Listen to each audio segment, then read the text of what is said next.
வருமானம் வரக்கூடிய திசை வடக்கு, வடகிழக்கு 2ம். அத வந்து நல்ல டிரான்சாக்ஷன் சேமிப்பு நல்ல ஒரு தேவையில்லாத மருத்துவ செலவுகளோ, தேவையில்லாத விரய செலவுகளோ ஆகாம பார்த்துக்கிறது இது வடமேற்கும், தென்கிழக்கும். ப்ளஸ் வந்து இந்த மீதம் உள்ளத வளர வைக்கக்கூடிய, தேக்கி வைத்து வளர வைக்கக்கூடிய பகுதினா தென்மேற்கு. அப்ப எல்லா திசையுமே அவசியம் ஒரு வீட்டுக்கு.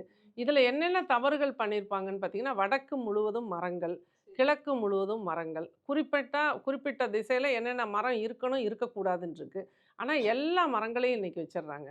நெறைய அதிகப்படியான பூஜைகள வீட்ல பண்ணும் பொழுது, பாதிப்புகள் அதிகமா இருக்கு. ஆலயங்களுக்கு போங்க. அதுக்கு தானே அந்த காலத்தில வந்து நம்மளோட முன்னோர்கள் வந்து இவ்வளோ கோவில்கள கட்டி வச்சிருக்காங்க. கோவில்ல போய் நல்லா தரிசனம் பண்ணுங்க.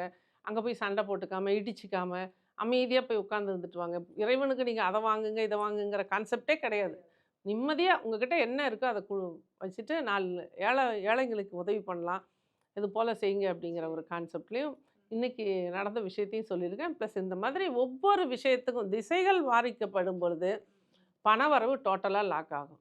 அப்ப பணம் வரல அப்படின்னாவே, கடன் வாங்கி கடன் குடுக்குறது.